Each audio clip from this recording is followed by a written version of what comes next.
Norway کے شہر Oslo کی سفید سرزمین پر ہڈیوں میں اترنے والی برفانی ہوا کے شور میں شاعری کی بہتی ہوئی آتش سیال کے ساتھ 3 دن گزارنے کے بعد مجھے معلوم ہوا میری رگوں میں شاعری کی جو آگ دوڑ رہی ہے اس کے سامنے زندگی کو منجمد کرنے والی یہ برفانی ہوا کچھ بھی نہیں۔ پھر یاد آیا کہ ایک نارویجین شاعر نے بہت پہلے کہا تھا، یہی کچھ کہا تھا، رگوں میں اترتی ہوئی سردی میں دور دور تک لٹھے کے تھان کی طرح بچھی ہوئی برف، میں نے اس پر اڑتی ترچھی لکیریں کھینچی تھی، وہ ابھر کر یاداشت سامنے آنے لگی۔ Deputy speaker Qasim Khan sorry اور میں اوسلو کے ایئرپورٹ پر اترے۔ اظہر اقبال اور فواز شیخ کی سرکردگی میں استقبال کرنے والوں کا ایک ہجوم موجود تھا۔ چہروں پر خوشگوار موسم کی طرح محبت کی گرمی پھیلی ہوئی تھی۔ جشن آزادی کے حوالے سے ہونے والی تقریب میں دن بھر مسلسل بارش کے باوجود سارا اوسلو امڈ آیا تھا۔ اتنے پاکستانی جمع ہو گئے تھے کہ لگتا تھا ہم اوسلو ناروے کے کسی شہر میں یا یورپ کے کسی شہر میں نہیں بلکہ اسلام آباد کے کنونشن سینٹر میں کھڑے۔ اگلی صبح ہم ہوملن کولنسکی میوزیم اینڈ ٹاور دیکھنے گئے۔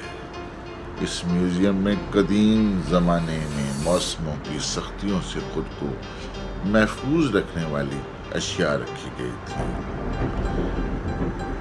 2 حنوط شدہ جانور بھی تھے۔ ایک بہت بڑا برفانی ریچھ تھا، بالکل سفید، اور دوسرا بیل کے برابر ایک 12 سنگھا تھا۔ یہ دونوں نایاب نسلیں اب بھی ناروے کے جنگلات میں پائی جاتی ہیں۔ قدیم سمندری کشتیاں بھی تھیں۔ سمندر کے ساتھ ناروے کے لوگوں کو ایک عجیب محبت ہے۔ سپہر کو افضال صاحب کے ساتھ لانچ کے سفر پر نکلے۔ سمندر میں لانچ دوڑنے لگی۔ قاسم علی خان ڈرائیونگ سیٹ پر بیٹھ گئے اور پھر ہماری لانچ کئی گھنٹے ناروے کے سمندر کو اپنے پاؤں تلے رونتی رہی، جیسے ظلمات میں گھوڑے دوڑا دیے جاتے ہیں۔ اگلی صبح ہم 6 بجے اوسلو سے نکلے، سویڈن میں داخل ہوئے۔ میں پہلے بھی کسی زمانے میں اس سڑک سے گزرا تھا۔ پہاڑوں پر بل کھاتی ہوئی سنگل سڑک ہوا کرتی تھی، اب تو ڈبل روڈ تھی، موٹر وے کی طرح۔ تمام پہاڑوں میں سرنگیں بنا دی گئی تھیں اور سڑک کو بالکل سیدھا کر دیا گیا تھا۔ احساس ہی نہیں ہوتا تھا کہ ہم کسی پہاڑی علاقے سے گزر رہے ہیں۔ مجھے کلر کہار کی پہاڑیوں میں اپنا موٹر وے یاد آیا۔ سویڈن سے ہم ڈنمارک کے شہر کوپن ہیگن پہنچے، جہاں پاکستان سوسائٹی نے قاسم خان سوری کے اعزاز میں ایک بہت بڑی تقریب کا اہتمام کیا ہوا تھا۔ 7 بجے ہال میں پہنچے۔ ہال کھچا کھچ بھرا ہوا تھا۔ یہ سب عمران خان کے چاہنے والے تھے۔ اس کے ایک سپاہی کی گفتگو سننے آئے تھے۔ قاسم خان سوری نے وہاں کشمیر کے موضوع پر بڑی مدلل گفتگو کی۔ ڈنمارک کے لوگوں کو ان کا یہ خطاب برسوں یاد رہے گا۔ اس تقریب کے اختتام پر 500 لوگوں کے لیے ایک بڑے کھانے کا بندوبست کیا گیا تھا۔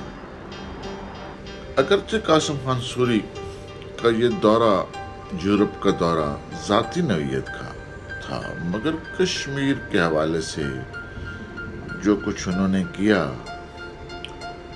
اس کو میں داد نہ دوں تو یہ ناانصافی ہوگی۔